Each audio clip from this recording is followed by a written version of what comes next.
It's a gray, cloudy, wet day outside, which makes it a perfect day to stay inside and help you guys make some gains. Now, the big reason a lot of people say that they don't go and start working out, adding muscle to their frame, getting stronger, is that they simply don't have the time for it. People have obligations to take care of, long hours at work, families to take care of. But here's the catch with that.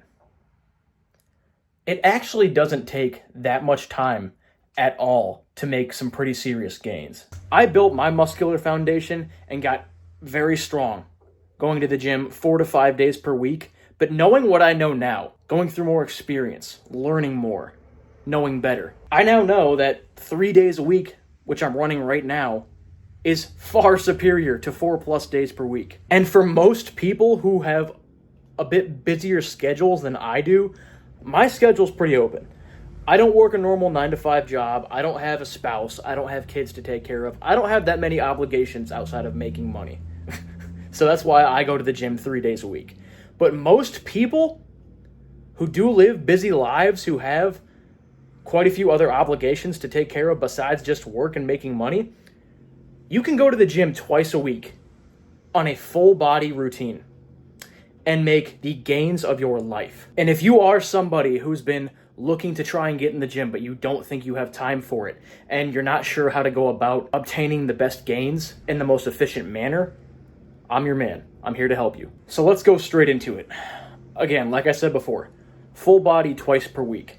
Monday, Thursday. And these sessions, when done correctly, should last only 45 minutes to an hour. That's 2 hours max you're going to be in the gym per week. And in these full body sessions, we're going to be focusing exclusively on the classic compound movement patterns. As a beginner, you don't need all these extra isolation movements to bring up lagging muscles. You're new to the gym. You've never seriously dedicated to lifting weights before. Your body is going to hyper respond everywhere to what you're doing to it, to the stimulus that you're putting on it. It's new. Your body's going to adapt. 4 exercises per session. That's it. And keep in mind with these compound movements, you don't have to pick the classic free weight barbell variations of each. If you want to go with a machine variation of something or for everything, that's cool. If you want to do free weights for everything, that's cool. If you want to do a mix-up of the two, that's also great. The outcome is going to be relatively the same no matter which way you choose to pick them. So what are our compound movements? Well, we have our horizontal and vertical pushing movements. Horizontal push being a chest press machine or a bench press of some sort. It can be flat, incline, decline, whatever. You're going to be mainly working your chest with the horizontal push, quite a bit of triceps, shoulders, a little bit of back too. Vertical push, overhead press variation of some sort. This can be dumbbells, standing barbell, seated dumbbell, seated machine. Doesn't matter. Again, main area you're hitting with the vertical press is your shoulders, all of the shoulder, slight bit of upper chest, upper back and traps, triceps. Then we have our horizontal and vertical pulling movements. Horizontal pull being a row variation of some sort. It's going to hit a little bit of spinal erectors, mostly the mid to upper back and traps, as well as your biceps and rear delts. Vertical pull, a pull-up variation, a chin-up. If you're not able to do those, which a lot of people aren't when they start out, you can do a lat pull-down variation of some sort. This is going to mainly work your lats, biceps, a little bit of upper back. And then for the lower body compounds, we have a compound squat of some sort. It can be a hack squat, some other sort of squat machine, free weight squat, barbell squat, safety squat bar, or you can do a leg press. These are going to hammer your quads, get your hamstrings in there too, a little bit of glutes depending on if you're choosing the squat, not really so much the leg press. And then we have the hip hinge, which is going to mainly work the spinal erectors, the glutes, the hamstrings. A hip hinge can be a conventional deadlift, a stiff-legged deadlift, or a Romanian deadlift variation of some sort. Now that we know all about the compound exercises that we are going to be putting all of our focus on, how do we split them up and do them between the 2 full body days that we're doing? For Monday's full body session, we're going to start with whatever quad compound movement you want to do, squat variation or leg press, After that, we're going to head to the horizontal pushing movement, chest press variation, bench press variation.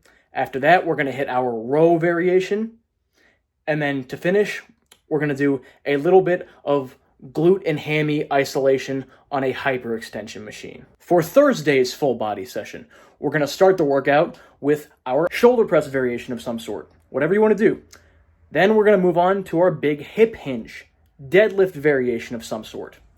After that, we're going to hit our vertical pull, lat pull down, chin up, or pull up. And to finish, we're going to isolate the quads and hit a leg extension machine for sets and reps. For the compounds, vertical push, horizontal push, vertical pull, horizontal pull, hip hinge, squat or leg press. We're going to stick between 6 and 10 reps.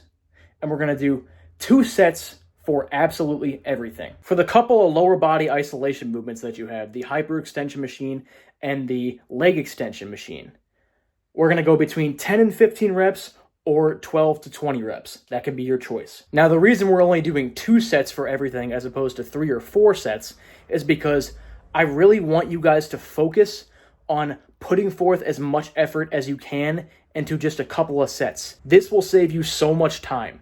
You just have to train a little bit harder. I want you guys to take every set of every exercise to 0 reps in reserve, meaning you cannot get another good rep with clean form at the end of each set.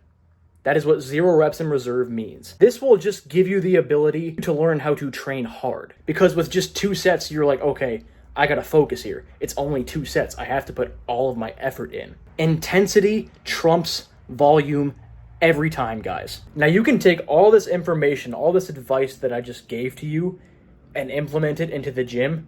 None of it will matter unless you implement progressive overload on a weekly basis. By just constantly using the same weight that you've been using for weeks on end or months on end or whatever, your body's going to have no force applied to it. The muscles are not going to have to overcome some sort of new resistance.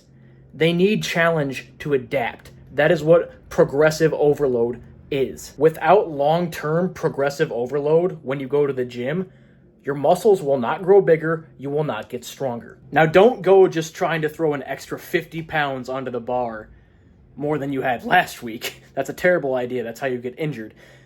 It's a good idea to just follow the form of adding an extra 5 pounds to the bar week by week, 5 to 10 pounds, or just adding an extra rep or 2 to the same weight that you did last week. Now, you're not going to have a perfect pattern week to week of progressive overload. Some weeks you're going to go in, you're just going to have a shitty workout. It's going to happen. It's part of the process. It will be smooth for the most part, but you will not hit PRs every single session on every single movement. You'll break the plateau though. Keep going at it. And you could do a little extra outside the gym to ensure you are having the smoothest progress that you can. Just keep your lifestyle in check, guys.